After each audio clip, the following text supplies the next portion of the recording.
Hi friends, ഏതോ ജന്മകൽപ്പനയുടെ പുതുപുത്തൻ എപ്പിസോഡിലേക്ക് എല്ലാവർക്കും സ്വാഗതം. അങ്ങനെ നമ്മുടെ ശ്രുതി മരിക്കാൻ വേണ്ടി തീരുമാനം എടുക്കാണ്. അതിനു മുൻപേ തന്റെ സമ്പാദ്യമെല്ലാം എല്ലാവർക്കും കൊടുത്തിട്ട് വേണം മരിക്കാന്ന് ആഗ്രഹിക്കാണ് കേട്ടോ. എന്നിട്ട് അലമാരി തുറന്ന് അതിൽ കണ്ട ചുരിദാറുകളും വളയും പൊട്ടും മാലയും പിന്നെ പൈസ സൂക്ഷിക്കുന്ന കുഞ്ചിയൊക്കെ എടുക്കാണ് കേട്ടോ. എന്നിട്ട് ആ കുഞ്ചി കുലുക്കി നോക്കിയിട്ട് പറയുന്നുണ്ട്, ഇതിലൊരു 1000-1500 രൂപയെങ്കിലും കാണാതിരിക്കില്ല, ഇതെന്റെ അമ്മായി എടുത്തോട്ടെ. എന്നിട്ട് ഒരു ഡയറി എടുത്തു വെച്ച് എഴുതാണ്, ഈ ഡ്രസ്സുകളൊക്കെ എന്റെ ചേച്ചി എടുത്തോട്ടെ. എന്നിട്ട് മാല എടുത്ത് നോക്കിയിട്ട് പറയും, ഇതെനിക്ക് സ്നേഹത്തോടെ അഞ്ജലി മാം തന്നതാണ്, ഇത് ആ പാവത്തിന് തന്നെ തിരിച്ചു കൊടുക്കണം. പിന്നെ ഈ വളയും മാലയും പൊട്ടും എല്ലാം മനോരമാൻറ്റി എടുത്തോട്ടെ. എന്റെ അമ്മയ്ക്കും അച്ഛനും ഇപ്പൊ എന്താ കൊടുക്കുക, അവർക്ക് എന്റെ കയ്യിൽ സ്നേഹം മാത്രമേ ഉള്ളൂ, അത് അവർക്കുള്ളതല്ലേ എന്നൊക്കെ ചോദിച്ച് കരഞ്ഞുകൊണ്ട് സ്നേഹപൂർവ്വം ശ്രുതികുമാരി ലക്ഷ്മി എന്നൊക്കെ എഴുതി വെക്കാട്ടോ. ആ സമയത്ത് നമ്മുടെ അശ്വിനാണെങ്കിൽ ആ റൂമിലേക്ക് വരികയും ശ്രുതിയോട് ചോദിക്കുന്നുണ്ട്, ശ്രുതി നിനക്ക് എന്താ പറ്റിയത്, നീ എന്തിനാ കുറെ നേരമായിട്ട് ഒറ്റയ്ക്ക് സംസാരിക്കുന്നത്? അപ്പൊ ശ്രുതി മനസ്സിലിങ്ങനെ വിചാരിക്കുന്നുണ്ട്, സ്വസ്ഥായിട്ട് മരിക്കണമെങ്കിൽ പോലും എന്തൊക്കെ ചെയ്തു തീർക്കാനുണ്ട്. അപ്പോ നമ്മുടെ അശ്വിൻ ചോദിക്കും, നീ എന്തെങ്കിലും പറഞ്ഞോ? ഞാനൊന്നും പറഞ്ഞില്ല എന്നും പറഞ്ഞ് ശ്രുതി അങ്ങ് പോവാണ് കേട്ടോ. അതിനുശേഷം ശ്രുതി നേരെ അടുക്കളയിലേക്ക് പോയിട്ട്, എന്റെ നിമിഷങ്ങൾ എണ്ണപ്പെട്ട് കഴിഞ്ഞു, അതിനു മുൻപേ ഇവിടെ എല്ലാവർക്കും ഞാൻ വേണം ഭക്ഷണം ഉണ്ടാക്കി കൊടുക്കാൻ എന്നും പറഞ്ഞ് അമ്മായിയുടെ അടുത്തേക്ക് ചെന്ന്, അമ്മായി ഇങ്ങോട്ട് മാറ്, ഞാനുണ്ടാക്കിക്കോളാം ഭക്ഷണം എന്ന് പറയണേ. നിനക്ക് എന്ത് പറ്റി ശ്രുതി, ആരും പറയാതെ തന്നെ നീ ഭക്ഷണം ഉണ്ടാക്കാൻ വന്നിരിക്കുന്നു? വേണ്ട മോളെ, നീ അശ്വന്മാന്റെ അടുത്തേക്ക് ചെന്നിരിക്കുക എന്ന് പറയുമ്പോൾ, ഇല്ല സാറിന് ഒരുപാട് ജോലിയുണ്ട്, ഞാനിപ്പോ ഫ്രീയാ, കൂടാതെ ഞാൻ തന്നെ ഭക്ഷണം ഉണ്ടാക്കി കൊടുക്കണം എന്ന് എല്ലാവർക്കും. അതെന്താ അങ്ങനെ? അതൊന്നുമില്ല അമ്മായി പോയി പൂജയ്ക്കുള്ള സാധനങ്ങളൊക്കെ ചെയ്തോ എന്ന് പറയണേ. അങ്ങനെ അമ്മായി അവിടെ ഒന്ന് പോകുമ്പോൾ ശ്രുതി പറയുന്നുണ്ട്, എനിക്ക് ചേച്ചിയെ കാണണമെന്നുണ്ടായിരുന്നു, പക്ഷെ വേണ്ട, ചേച്ചിയെ കണ്ട എന്റെ മനസ്സ് പിടിവിട്ടു പോവും, അതുകൊണ്ട് ഫോണിൽ വിളിക്കാന്ന് പറഞ്ഞ് ഫോണിൽ വിളിക്കുകയാണ്.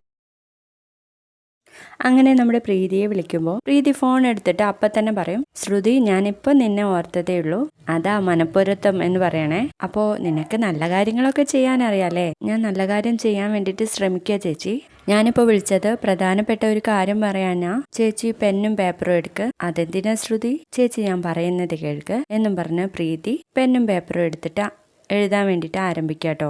ഒന്നാമത്തെ കാര്യം, എന്റെ നീല കളർ ചുരിദാറിലെ അതുൾപ്പെടെ കുറച്ച് ഡ്രസ്സ് ഞാൻ ഡ്രൈ ക്ലീനിങ്ങിന് കൊടുത്തിട്ടുണ്ട്, അത് 2 ദിവസത്തിനകം കിട്ടും എന്നങ്ങ് പറയുമ്പോഴേക്കും പ്രീതി പറയും, ഓ അതൊക്കെ ഞാൻ വാങ്ങി വെച്ചോളാം. അതല്ല ചേച്ചി, ഞാനില്ലെങ്കിലും അത് ചേച്ചി എടുക്കണം. അതെന്താടി, നീ ഇങ്ങോട്ട് വരാനുള്ള ഉദ്ദേശമൊന്നും ഇല്ലേ എന്ന് ചോദിക്കാട്ടോ പ്രീതി.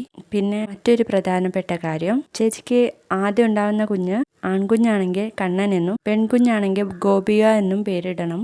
എന്തിനാ ശ്രുതി നീ ഇങ്ങനെയൊക്കെ പറയുന്നത്? അല്ല, നമ്മുടെ അച്ഛനും അമ്മയും ആദ്യം മുതലേ നല്ല നല്ല പേരുകൾ സെലക്ട് ചെയ്ത് വെച്ചിരിക്കുകയാണല്ലോ, അതിന്റെ ഓർമ്മയ്ക്കായിട്ട് പറഞ്ഞതാ. ചേച്ചി ഇത്രയും ഓർത്താ മതി. ആൺകുഞ്ഞാണെങ്കിൽ കണ്ണൻ എന്നും പെൺകുഞ്ഞാണെങ്കിൽ ഗോപിക എന്നും. അപ്പൊ നമ്മുടെ പ്രീതിക്ക് ആകെ വല്ലാതെ തോന്നുകയാണ് കേട്ടോ. പിന്നെ ശ്രുതി പറയും, ചേച്ചി ഞാനൊരു കാര്യം പറഞ്ഞോട്ടെ, ഞാനില്ലെങ്കിലും നമ്മുടെ അച്ഛനെ നന്നായിട്ട് നോക്കണം. അത് ഞാൻ പറയേണ്ട ആവശ്യമില്ലാന്ന് എനിക്കറിയാം, എങ്കിലും വെറുതെ ഒന്ന് പറഞ്ഞതേ ഉള്ളൂ.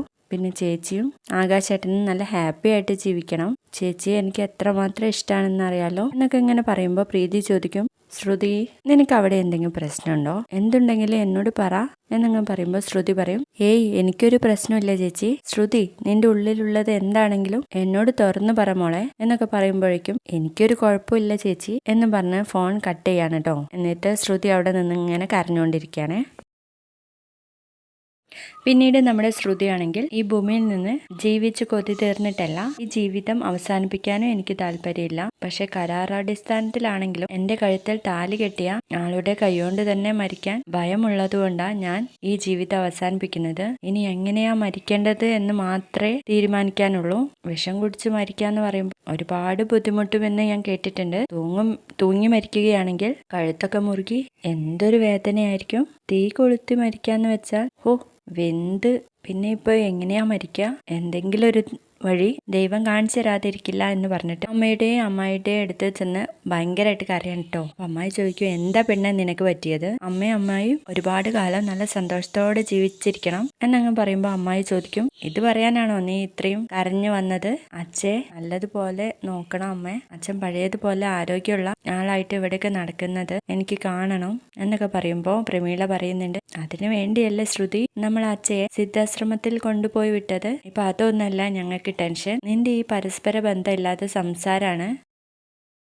നിനക്ക് എന്താ മോളെ പറ്റിയേ? എനിക്കൊന്നും പറ്റിയിട്ടില്ല അമ്മേ, എനിക്ക് നിങ്ങളെ ഒക്കെ വളരെ ഇഷ്ടമാണ് എന്നും പറഞ്ഞ് അങ്ങ് കരയാണ് കേട്ടോ. അപ്പൊ അമ്മായി ചോദിക്കുന്നുണ്ട്, എന്താ മോളെ നിനക്ക് പറ്റിയേ, വല്ല പേടിയും തട്ടിയോ എന്നിങ്ങനെ ചോദിക്കുമ്പോ, ഒന്നുമില്ല അമ്മായി, എനിക്ക് ഒരു പേടിയും തട്ടിയിട്ടില്ല, എങ്കിൽ ഞാൻ പോട്ടെ എന്ന് പറഞ്ഞ് അങ്ങ് പോവാണേ.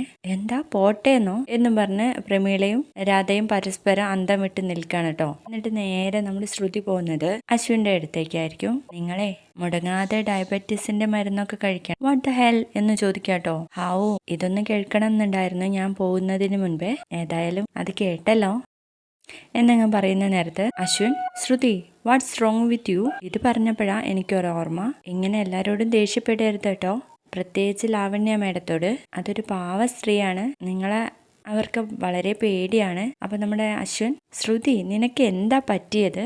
എനിക്കൊന്നും പറ്റിയിട്ടില്ല സർ, ഞാൻ ഓക്കെയാണ്, ഇന്നത്തോടെ എല്ലാ പ്രശ്നങ്ങളും തീരുന്നു പറഞ്ഞങ്ങ് പോവാണ് കേട്ടോ. അശ്വിനാണെങ്കിൽ ഒന്നും മനസ്സിലാവാതെ ശ്രുതിയെ തന്നെ അങ്ങനെ നോക്കി നിൽക്കുന്നുണ്ട്. അതിനുശേഷം കാണിക്കുന്നത് ശ്രുതി ഒരു ബിൽഡിങ്ങിന്റെ മുകളിലേക്ക് ഇങ്ങനെ കയറി പോവാണ് കേട്ടോ. എന്നിട്ട് കുറച്ചങ്ങ് ചെന്നിട്ട് താഴോട്ട് നോക്കുമ്പോൾ വല്ലാത്ത ഉയരം തോന്നാണേ. അയ്യോ, ഞാൻ ഇവിടുന്നാണോ ചാടേണ്ടത്? ഉയരം കൂടിപ്പോയോ എന്റെ കുട്ടികൃഷ്ണ? അല്ല, ഉയരം കൂടണം, എങ്കിലേ ഇവിടുന്ന് വീഴുമ്പോൾ പെട്ടെന്ന് സ്വർഗത്തിലെത്താൻ വേണ്ടിയിട്ട് പറ്റുള്ളൂ. പിന്നെ ഇടതുകാല് വെച്ചിട്ട് ചാടാൻ വേണ്ടിയിട്ട് നോക്കും, അല്ലെങ്കിൽ വേണ്ട വലതുകാൽ തന്നെ ആയിക്കോട്ടെ. ചാടാൻ വേണ്ടി നിൽക്കുന്ന ഒരു ഭാഗത്തോടെ ഇന്നത്തെ എപ്പിസോഡ് കഴിയാണേ. വീഡിയോ ഇഷ്ടമായെങ്കിൽ ലൈക്ക് ചെയ്യണം, സബ്സ്ക്രൈബ് ചെയ്യണേ. താങ്ക്